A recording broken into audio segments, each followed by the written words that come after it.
O presidente dos Estados Unidos, Donald Trump, e o russo, Vladimir Putin, vão conversar amanhã sobre a proposta de cessar fogo de 30 dias na Ucrânia. Enquanto isso, continuam os ataques aéreos no país. Kiev afirma ter derrubado 90 dos 174 drones disparados pela Rússia durante a noite. E Moscou afirma ter assumido o controle de uma vila na região de Zaporizhia. Américo Martins vai trazer para a gente as perspectivas com relação a essa conversa, se elas conseguiriam abrir caminho para um cessar-fogo diante de mais ataques. Américo. Olá de novo, Carol. Existe sim a possibilidade de que essa conversa seja bem sucedida no sentido de levar a uma aproximação do fim dessa guerra que já dura mais de 3 anos entre a Rússia e a Ucrânia. O maior conflito armado na Europa desde a Segunda Guerra Mundial. O presidente norte-americano, Donald Trump, disse que 2 aspectos vão ser discutidos nessa conversa de amanhã: terras, território dos países, especialmente da Ucrânia, que tem quase 20% do seu território neste momento invadido por tropas russas, e também energia, usinas de energia. Ele pode estar se referindo a usinas nucleares ou também usinas hidroelétricas de geração de energia. Foi justamente perto da maior usina nuclear da Ucrânia e a maior da Europa, Zaporizhia, que a Rússia diz que tomou o controle dessa pequena cidade, Stepov, que fica próxima, inclusive, dessa usina nuclear. Segundo Donald Trump, já estão acontecendo, inclusive, negociações entre americanos e russos com relação ao que ele chamou de certos ativos, que seriam justamente a questão dos territórios e dessas usinas de energia. O Kremlin confirmou agora há pouquinho, Carol, que essa conversa de fato vai acontecer por telefone amanhã, terça-feira. Agora, o Kremlin continua colocando muitos obstáculos nesse processo de negociação de paz. Depois que o Donald Trump e o Volodymyr Zelensky da Ucrânia conseguiram chegar num acordo e fizeram uma proposta de cessar-fogo de 30 dias, foi a vez do presidente russo começar a criar esses obstáculos e ele pedir garantias de segurança para a Rússia. Ele quer, por exemplo, que a OTAN que a Ucrânia entre na OTAN. Ele se opõe a que soldados ocidentais dos países europeus eventualmente sejam destinados à Ucrânia para controlar o processo de cessar-fogo, e ele também certamente vai exigir o controle dos territórios ocupados pela Rússia neste momento na Ucrânia. Então é um processo ainda inicial. Essa conversa de amanhã vai ser muito importante, vai centrar nesses aspectos de terra e de energia, pode levar a progressos, mas ainda é muito cedo para falar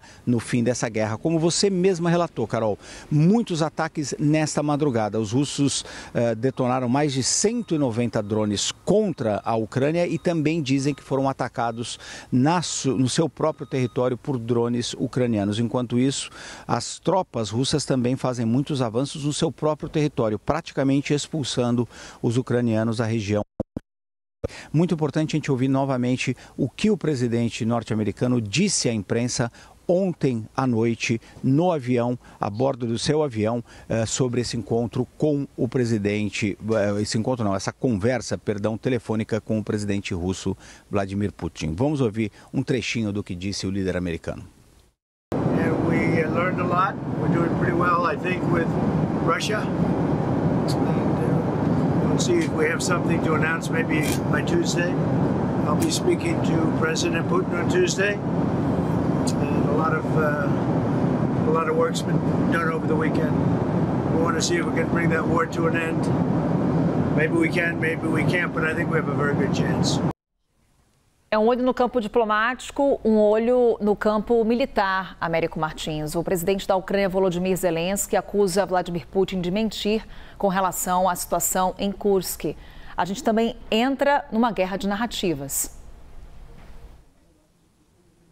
Sim, Carol, uma guerra que vem acontecendo, essa guerra de narrativas, de versões, desde o início do conflito armado. É tradicional em todas as guerras que isso aconteça.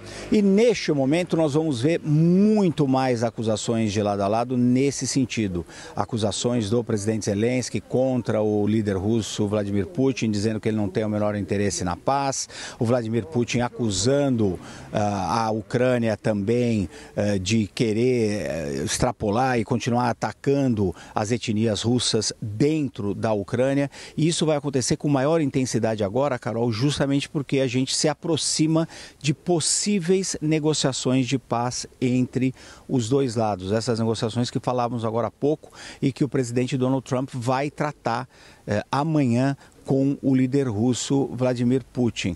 O Putin certamente vai fazer novas acusações contra o Volodymyr Zelensky, porque os dois, de fato, são inimigos muito fortes neste momento. Eles não confiam um no outro e não há motivos para confiar de qualquer forma, pelo tudo que aconteceu nesta guerra. Por isso, a importância de você ter mediadores como os Estados Unidos tentando fazer com que os dois lados cheguem finalmente à paz. Mas essa guerra de narrativas vai atrapalhar muito esse processo que, como eu disse, continua sendo muito complicado, especialmente porque a Rússia agora é o lado que exige segurança, exige garantias de segurança dos Estados Unidos e de outros países ocidentais, em especial o controle do território da Ucrânia, que é ocupado neste momento pelos russos, o que vai ser um grande problema para Kiev concordar, e também um veto à entrada dos ucranianos na OTAN. Isso vai acontecer de uma forma mais tranquila, porque o próprio presidente Donald Trump já disse que é muito pouco provável que os ucranianos entrem na aliança militar ocidental. Mas você está muito correta ao apontar nessa guerra de narrativas e nós vamos ver isso provavelmente aumentando às vésperas de uma possível negociação entre os dois lados. Acompanharemos de perto com a análise do Américo Martins, trazendo para a gente o que está em discussão, essa conversa agora entre Donald Trump e Vladimir Putin, prevista para amanhã. Obrigada, Américo.